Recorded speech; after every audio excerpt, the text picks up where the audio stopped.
चार कामों की जिद करने वाली स्त्रियां चरित्रहीन होती हैं। जय श्री कृष्ण प्रिय मित्रों, स्वागत है आप सभी दर्शक बंधुओं का दर्पण ज्ञान गागर यूट्यूब चैनल में। प्रिय दर्शक बंधुओं, आज मैं आपके लिए पंचतंत्र की एक कहानी लेकर उपस्थित हुआ हूँ और ये कहानी बहुत ही सुंदर व ज्ञानवर्धक है, अर्थात बहुत ही मोटिवेशनल होने वाली है, जो हमें भविष्य में होने वाली कुछ अनैतिक घटनाओं के बारे में सावधान करेगी।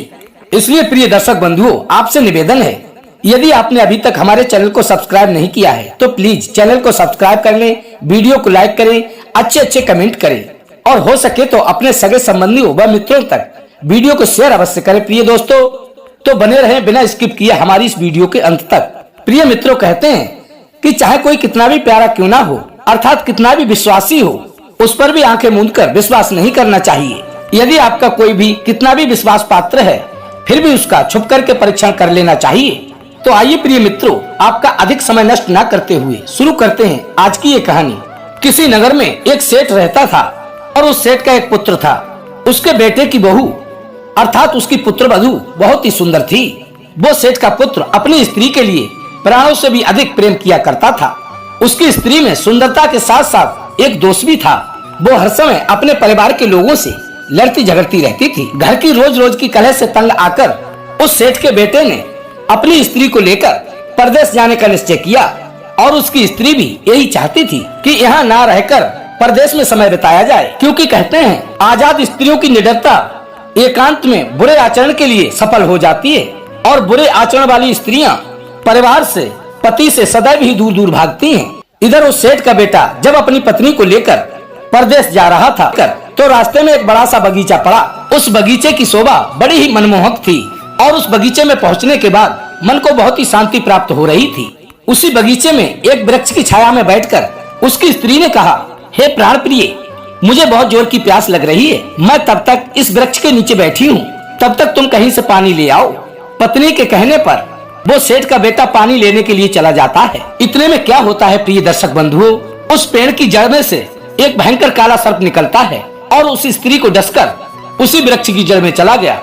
और जब उसका पति पानी लेकर लौटा तो उसने देखा कि उसकी प्राण प्रिय पत्नी की मृत्यु हो चुकी है। अपनी पत्नी को मृत पाकर वो सेठ का पुत्र शोक से व्याकुल हो उठा और फिर उसने भी निश्चय किया कि जब मेरी स्त्री इस दुनिया में नहीं रही तो मैं भी जीवित लौटकर घर नहीं जाऊंगा। वो जोर जोर से दहाड़े मारकर उस बगीचे में रो रहा था। तभी एक आकाशवाणी हुई कि हे सेठ के पुत्र, यदि तू अपनी आयु में से आधी आयु अपनी पत्नी को दे दे तो तेरी स्त्री जीवित हो उठेगी।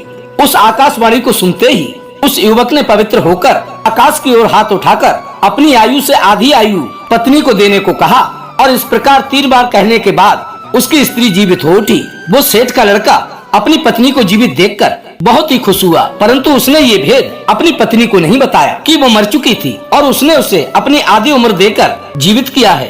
प्रिय मित्रों, उसके बाद दोनों पति पत्नी ने प्रेम से भोजन किया, थोड़ा जल पिया और आगे के लिए चल दिए। चलते चलते वे एक दूसरे शहर में पहुँचे और उस शहर से बाहर बहुत ही शानदार एक बगीचा था। तभी पति बोला कि हे प्रिय, आज की रात हम इसी बगीचे में बिताएंगे, सवेरा होते ही हम आगे को प्रस्थान करेंगे। तुम थोड़ी देर के लिए इसी बगीचे में ठहरो, मैं बाजार जाकर कुछ खाने पीने की वस्तुएं लेकर आता हूँ। तभी पत्नी ने कहा कि ठीक है और वह अपनी पत्नी को उसी बगीचे में छोड़कर बाजार से सामान खरीदने को चला गया। प्रिय मित्रों, उसी बगीचे में एक पंगु व्यक्ति रहता था, अर्थात विकलांग व्यक्ति रहता था और उस बगीचे की सिंचाई करने के लिए वह रहट चला रहा था और बड़ी ही मीठी मीठी धुन में गाना गा रहा था। उस पंगु व्यक्ति के गीत सुनकर वो स्त्री उस पर आसक्त हो गई और उसके पास जाकर कहने लगी, हे भद्र पुरुष, तेरी इस मीठी आवाज ने मेरा मन मोह लिया है और मैं मन ही मन तुम्हें चाहने लगी हूँ और तुम्हें पाना चाहती हूँ। क्या तुम मेरे साथ चलने को तैयार हो? तभी वह पंगु व्यक्ति बोला, हे सौंदर्यवान स्त्री, मैं एक कुरूप और अपंग व्यक्ति हूँ, तुम मेरा साथ पाकर क्या खुश रह पाओगी?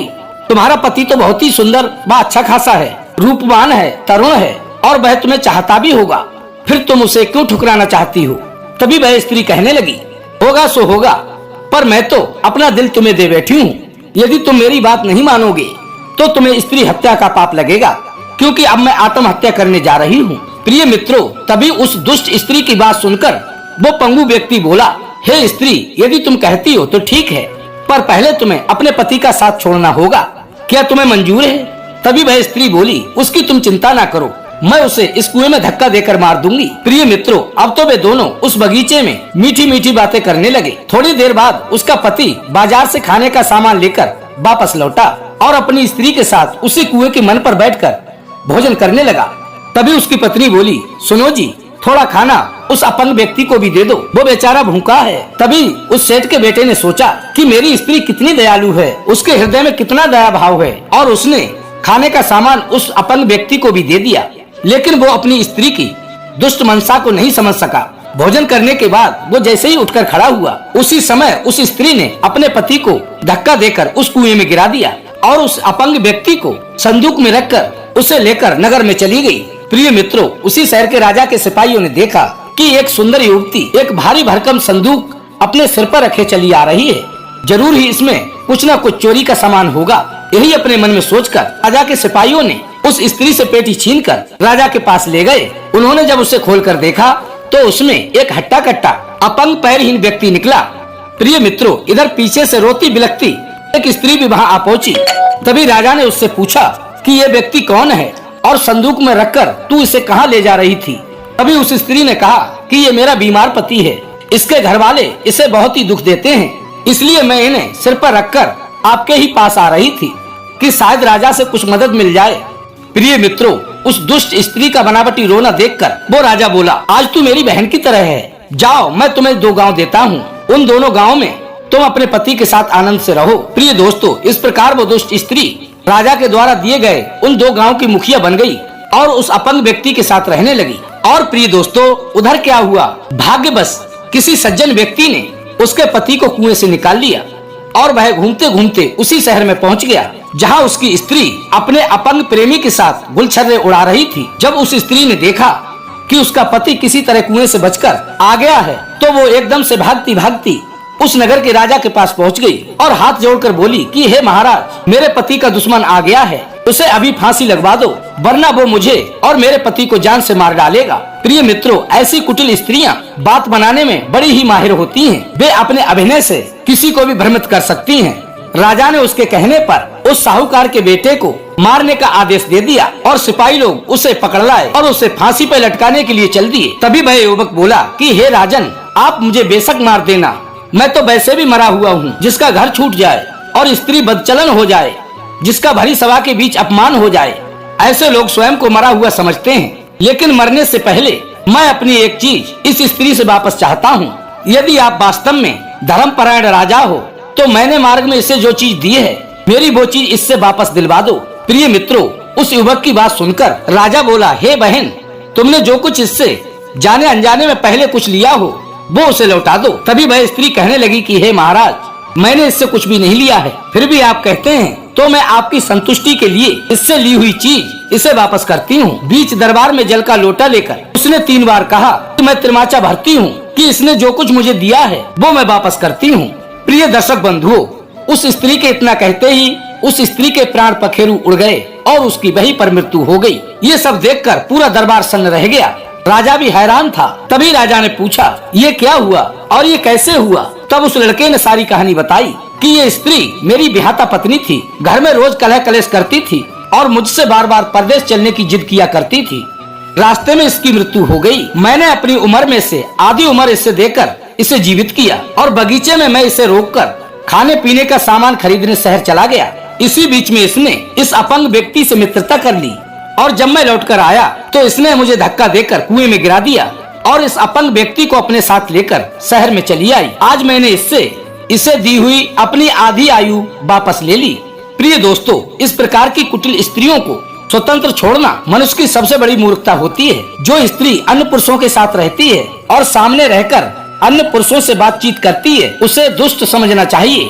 दूसरों के घर में रहने देना, क्षण भर के लिए उन्हें स्वतंत्रता देना, ये स्त्रियों के लिए दोष बताए गए हैं। हंसी मजाक करने वाले पति के मित्र या देवर आदि के साथ एकांत में बैठकर हंसी मजाक नहीं करनी चाहिए, क्योंकि किसी पुरुष के साथ एकांत में बैठना और आजादी से अत्यधिक हंसी मजाक करना कुलीन स्त्रियों के पतिव्रता धर्म को नष्ट करने के कारण होते हैं। दुष्ट पुरुषों का अनुचित आग्रह स्वीकार करना, उनके साथ वार्तालाप करना, हंसी भरे इशारे करना, उनकी बुरी दृष्टि पर ध्यान देना, दूसरे पुरुषों के हाथ से कुछ लेना या देना, घर के द्वार पर बैठना या खड़े होना, राजमार्ग की ओर देखना, किसी अपरिचित देश या घर में जाना, उद्यान या प्रदर्शनी आदि में रुचि रखना, इन कार्यों से अच्छी व कुलीन महिलाओं के लिए बचना चाहिए। बहुत से पुरुषों के बीच से होकर निकलना, ऊंचे स्वर में बोलना व जोर जोर से बात करते हुए हंसना, तेज गति से चलना, हंसी मजाक करना या देखना, वाणी और शरीर से चंचलता प्रकट करना, मठारना, सिस्कारियां भरना, दुष्ट स्त्रियां या तांत्रिक मांत्रिक में आसक्ति रखना,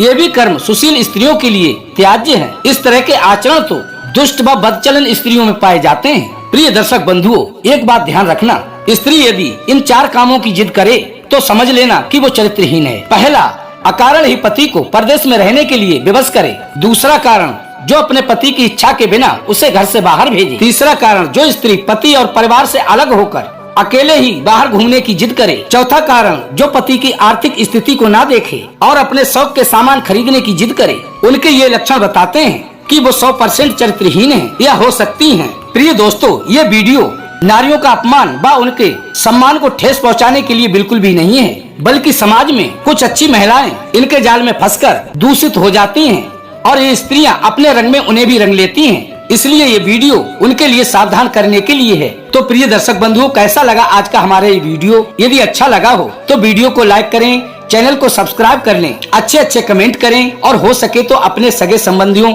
व मित्रों तक शेयर अवश्य करें। फिर मिलेंगे इसी प्रकार की ज्ञानवर्धक चर्चा के साथ। इसी के साथ प्रिय बंधुओं, राधे राधे, जय श्री कृष्णा।